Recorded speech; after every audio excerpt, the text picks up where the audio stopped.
Hey everyone, before I get started, I just want to remind you that if you like my content, hit that like button, subscribe to my channel, and then join the Militia Man and Crew Patreon community by clicking the link in the caption.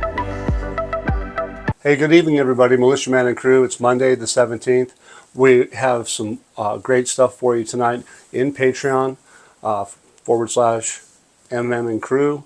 And I'd like you guys to all check it out if you can, because it's got powerful information. We have a free Discord chat room for paid members, and we bring a lot of information into Patreon with Militia Man and Crew. But we also have all the articles that the Super Samson, our news hound, has for everybody, and that's almost like daily, okay? Pretty much year-round. So check it out, because you can get all the articles at your earliest convenience. Time comes in earlier in the morning to midday here in the United States. They're overseas. Just so you know that. It's packed. I can only do so much, so I go through what I do and I put it in the forum. So those of you that are just, want to see what my analysis is, you'll find that in Patreon.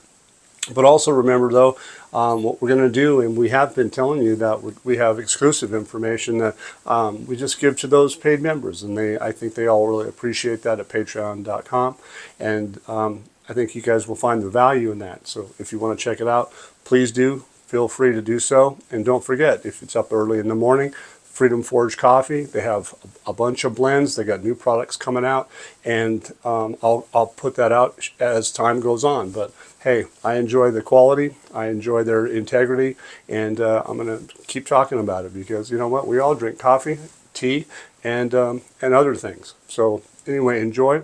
So let's just get to my news tonight. So to get started tonight, we're going to be talking about one of the first articles. It's like 4 pages long, but you know what? It's packed full of information that's really happening. And this gentleman, his name is al-Nusri. I think everybody that's been in the Dinar investment for the Iraqi Dinar probably knows of him. And I've known of him for the least 15 years that I've been involved. I have a feeling that some of those people that have been there, of course, 20 plus years in this investment, they know full well that we find that our Super Samson, she has the ability to find the quality data, and that we bring it. And that's important. And another thing too is that all of you in our Discord chat room, thank you for being with us, because that's a lot of fun. It's a very vibrant place. And our dear Gigi, she works really hard in the background, and we always love the visits from Pompey Peter and all the crew members, Day Trader, God rest his soul, forgive me, but Petra and many others.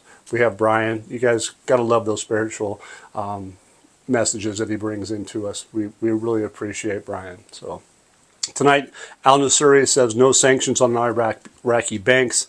False reports cause panic. And I think you guys are going to find some humor in this one, but I've never heard this gentleman kind of take a poke and dive at the media, but he does.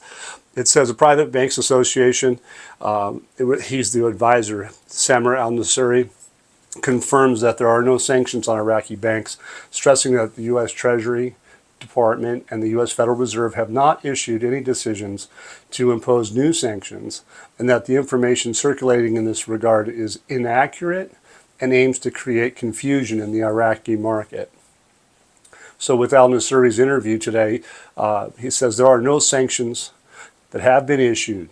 The evidence is a statement issued by the Central Bank of Iraq yesterday, which clarified the results of its discussions with the U.S. Treasury Department and the U.S. Federal Reserve in the presence of global auditing and consulting companies in Iraq, and the meeting was held in Dubai.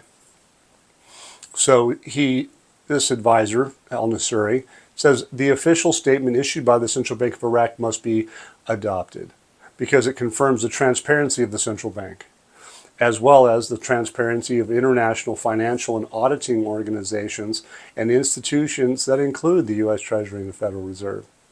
It says that the statement included praise from the U.S. Treasury and Department and the U.S. Federal Reserve for the development of the cash dollar distribution system in Iraq, according to the mechanism established by the Central Bank of Iraq in 2024, which has proven effective in reducing manipulation and dollar smuggling, and has been classified as one of the most advanced systems in the world.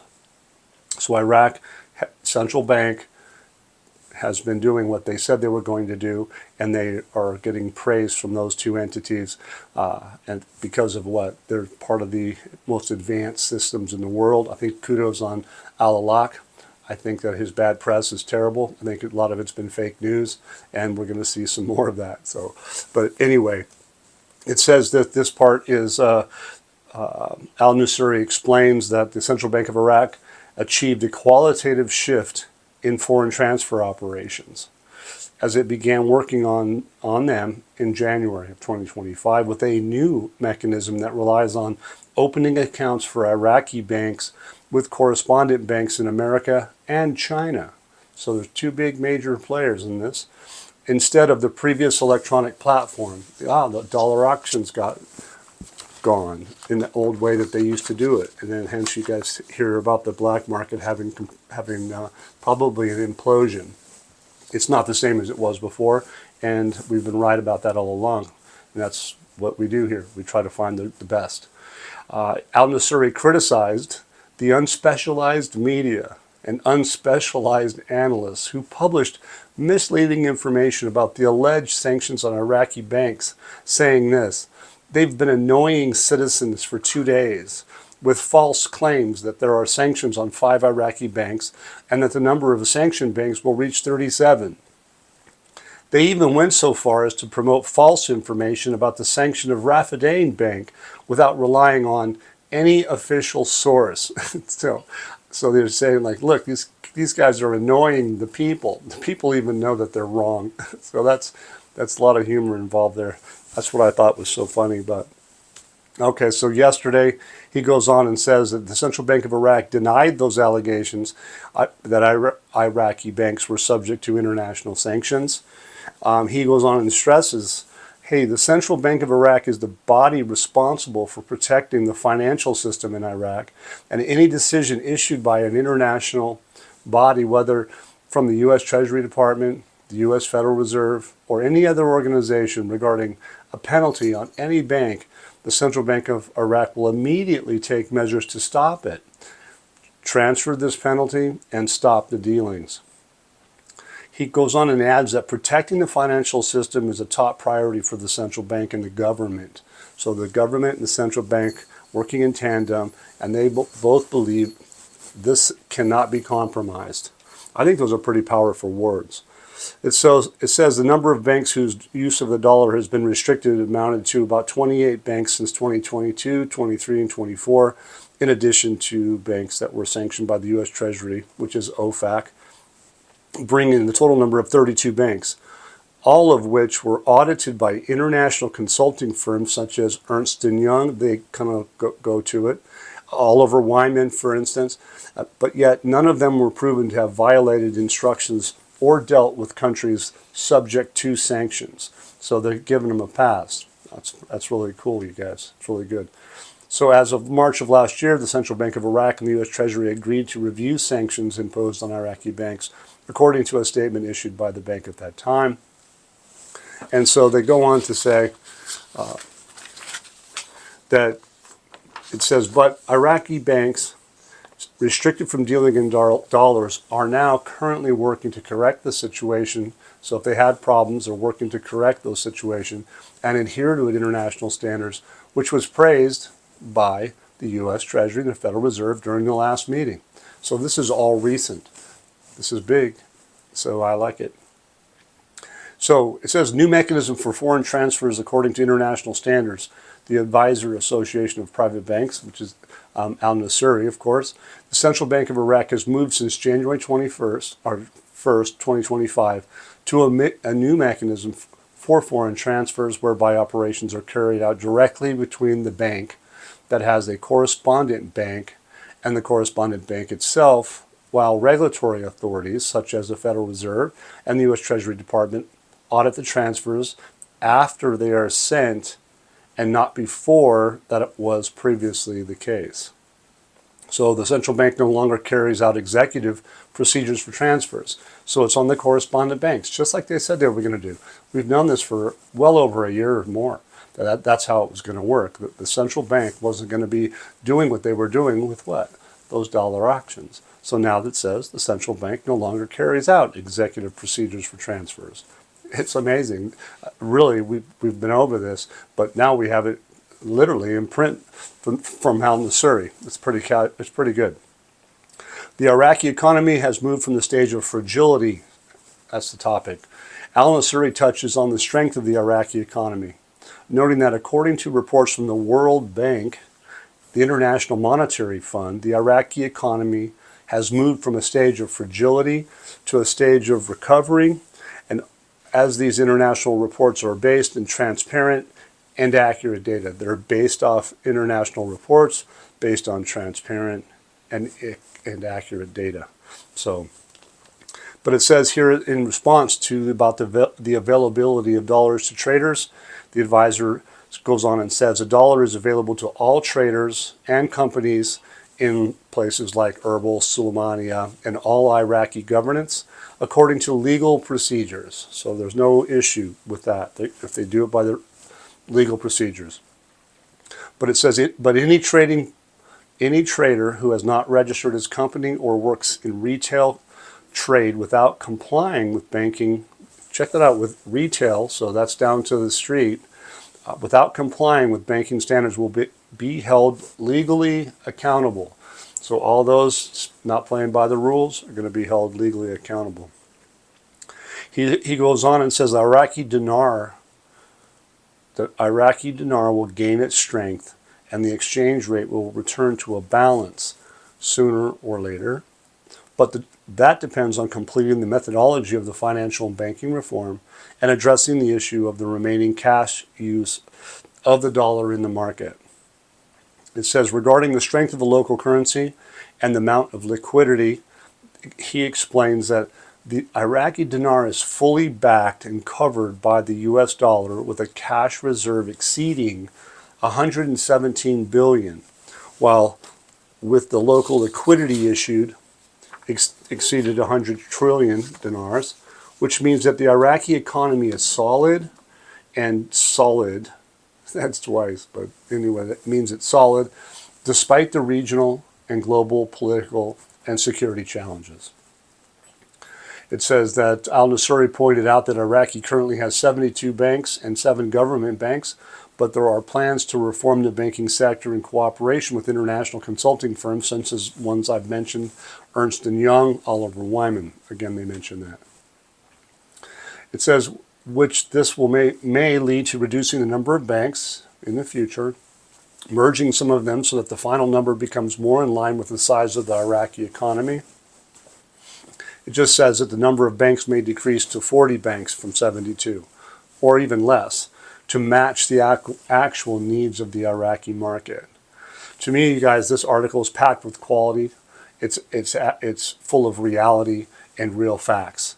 Al-Nusra is an advisor on banking and financial concerns for the country of Iraq. He's well versed on the reality of Iraq's banking and financial system. He calls out the fake news today openly with a little dig with it, telling the news to quit annoying the citizens, and they're tired of it. I have, this is the second time I had to laugh, and third time I'd love it. All right, we get this in the United States, everyone. We all know that the news media is really coming full circle, pointing out that a lot of fake news is really true. But anyway, we won't get into that. But Iraq is prepared to go international with the support of the dollar reserves. Not to mention what I think she increased gold 10 tons. I believe it's somewhere around 162 tons of gold is inclusive with the $117 billion reserves. I know that was a long little article, but it's packed full of information, and it does suggest that Iraq is fully ready to go. They got praise from the United States Treasury. They got praise from the U.S. Federal Reserve. They got the best accounting firms and consulting firms in the world working with them, and they have been. They didn't just show up yesterday. They've been around for years. If you guys go back to the Article 4 consultation with the IMF, which is separate than Article 8 and Article 4 of the IMF with respect to currency. So you just keep that in mind. But this is powerful because basically Iraq has done everything they need to do. That's how I see it. But whether that happens or not is going to be another question. But here's another article. It's called "In Rapid Developments, the Region Announces That," the region being everybody, if you have the center in the region, which is the center is Baghdad, the region is the Kurdistan region. The region announces the date of exporting its oil, and a delegation from Baghdad visits Erbil tonight. So that was today sometime. It says that the acting minister of the natural resources in the Kurdistan regional, Kamal Mohammed, announced that all obstacles resuming oil exports have been removed, indicating the possibility of resuming exports before March. So sometime possibly before March. There's going to be a couple different quotes tonight, but that's what this one says. It says all obstacles have been removed and it's possible to resume oil exports before March. He goes on and explains that the President of the Republic of Iraq had signed the amendment to the budget law, and all that remained was its publication in the Iraqi Gazette for it to become effective. It's not necessary, as he adds, for oil exports to resume in March. It may happen before that date. The legal procedures have been completed, and from a technical standpoint, we do not have any problems. I don't know, you guys, as they say, drop the mic, right? I just talked, al-Nasuri is talking about this. The Minister of Natural Resources is talking about all obstacles have been removed, reminding us the President of the Republic of Iraq has signed the amendment to the budget law, and it just needs to be published in the Gazette. So it says it's not necessary for oil exports to resume in March. It just may happen before that day. And so the legal procedures that have been completed from a technical standpoint have not any problems. Basically, goes on and says, well, the Turkish side should also be ready to resume exports. So they should be ready too. So the delegation from the Federal Ministry of Oil will visit Erbil tonight. And the meetings were scheduled to begin Tuesday, which is coming up. Next item is going to be about, well, first off, this was powerful information in this article. It really is. The President of the Republic has signed the amendment to the budget law. So that's already been done. It's waiting to be the exposure to me of the exchange rate. It's going to be in the Gazette. So does Al-Balak have a conversation with everybody before that? Or is it just all around at the same time? It's to be determined. But obviously they haven't moved oil, okay, at 1310. They haven't paid all the salaries at 1310. They haven't done that, okay? And they haven't exposed the budget. So obviously we can see that they're doing something, trying to keep it contained till down to the wire. I believe it has to do with Article 12.2c, which is the budget law, at number 4802 from the Ministry of Justice in the Gazette that was never public. We think that that's where it lies. And so we're going to find out. But they're openly talking about it being coming in the Gazette. When do they print that? They printed them. They printed about 3 days a week. So today's Monday, and did we see it? We didn't. But did they publish on Mondays? They do. So here we are. We're just watching to see what's the next date. What's the date after that? I don't know. That's how it looks to be working. So this article here is al-Sudani, Prime Minister of Iraq. It says al-Sudani enhances Iraq's international standing in Munich and Prague. His international standing. Iraq's about ready to go international. We just saw that from al-Nasuri. Iraq's ready to go international. Then we talk about there's no obstacles. And then here al-Sudani says that's why he was in Munich, and it's enhancing Iraq's international standing. So I'll move on to this article, and we'll see how it plays out. It's many paragraphs, but you can find this in our Patreon room and our Discord if you care to be a member. But again, I'm just going to read you some of the basics. It says Iraq political and diplomatic arena witnessed remarkable activity through the participation of the Prime Minister Mohammed Shia al-Sudani in the Munich Security Forum. Obviously, that was in the Czech capital of Prague. And he met with and signed agreements with his counterpart in the Czech his Czech counterpart. All right, so they go on. Some of the items were a presence that reflects Iraq's international weight. So Iraq's got weight. Strengthening security and international partnerships. So they're gearing up for international partnerships, making sure that the security's tightened down. Visit to Prague. It says strategic partnerships and economic prospects. So they're looking to do business, economic prospects. It says Iraq's role in a regional stability. They talk about the role of what Iraq does. Iraq's been a mediator in the past. I think she's taken her rightful position back where she was. I think if you guys recall that they've had talk about the Arab League, Iraq has been one of those, a founding member. So, but here it says attracting investments and boosting the economy. I like this part. It says al-Sudani's visit to Prague, in his participation in the Munich Forum reflects that Iraq's government's orientations towards attracting foreign investments, especially in the infrastructure and energy sectors. Well, you should all realize that that's the Development Road Project. And energy. Iraq still has a lot of energy, but she has a lot that she's not using to self-sufficiency yet. And they'll probably keep working on that. And one of those is the gas, natural gas. Al-Sudani's recent, it says balance Iraqi policy towards stronger relations. It says al-Sudani's recent visit shows clear trends. Iraq strengthening international standing by adopting a balanced diplomatic policy based on strategic partnerships and the security and economic cooperation. He says that Iraq is affirming its growing regional and international role, paving the way for more international partnerships and economic opportunities in the near future. So he knows that he's going to get something done, and he's going to keep getting more things done as it goes. So we all know the development path that al-Sudani is paving is gaining traction, and while securing international partnerships. The economic opportunities he's going to provide is going to be massive as far as I can tell.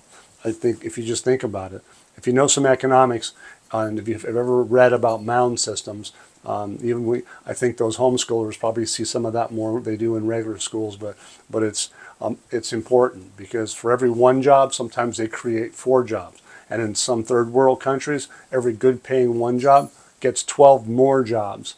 So when they talk about having 100,000 jobs, well, then they talk about 1 million jobs. It's going to have a profound effect. Okay, it's going to be big. So, and they haven't done this at 1310 yet, have they? To 1310 IQD to $1. It's not going to work. In my view, that will never happen. And so we're watching for to see something different, and I expect it to come. So look, this article here comes out for a date. A date. No, not a date and a rate, but it's a date according to what they write. But if you realize how Iraq writes reports, you got to be careful. It says that a date set for resuming Kurdistan oil exports. Iraq oil minister, gas investments projects are going. So we talked about the gas, we talked about oil, we talked about salaries, we talked about a lot of that stuff. But in this particular article, the Iraqi Minister of Oil, Hayyan Abdul Afani, announced on Monday that the implementation of several gas investment projects, while calling on international companies to submit their collective offers to compete in the upcoming licensing rounds, he reveals that the resumption of the export of Kurdistan region's oil via the Turkish Cyan pipeline will be within a week. Within a week. That's today. So within a week. All right, we'll see how that turns out. It says that during the opening of the Iraqi-British Business Forum in Baghdad, it says that the Ministry of Oil is currently implementing several projects to invest in gas, most notably the contract with the French company Total, which will produce about 600 million cubic feet in Basra Governorate and about 200 million cubic feet of gas, with Baker Hughes to invest in gas from the fields of Nasiriyah City. Those are 2 of the biggest companies in the world, you guys. That's flat out true in their respective positions. Okay, so that's big, and the amount of gas is massive. Okay, it's far more than they probably need. Therefore, they could probably sell it. They can export it.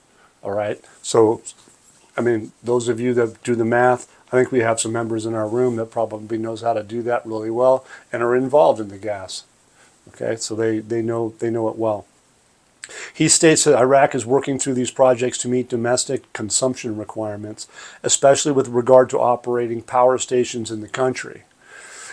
Al-Fani goes on and calls on international companies to submit these offers to compete in the licensing round to invest in these fields and exploration areas that the Ministry of Oil intends to offer for investment in the future in a number of provinces. He states that the Ministry of Oil is currently implementing, so now he says currently implementing major projects to meet refining requirements and to build new refineries in addition to projects to build new lines to export oil and gas, just like I said. He says that he confirms that Baghdad and Erbil are in the process of putting the final touches on the start of receiving and exporting Kurdistan region oil within a week. And so this gentleman says that's going on today, and he's the Iraqi Minister of Oil. So that's coming from, it's not coming from fake news. It's not coming from social media. Okay. So he says that Abdul Fani goes on and says, we've agreed with the region to receive no less than 300,000 barrels per day from the region's fields to export them through the Turkish port of Cyan. And guess what? He points out that the delegation will head from Baghdad to Erbil next Tuesday to negotiate the mechanism for using the oil. Its export will resume within a week. I hope everybody realizes what I've been telling you. So basically, again, there's no oil flow through the Cyan, to the loss of about 19 billion. The salaries have been held back. There's no exposure to the budget law, Article 12.2c yet.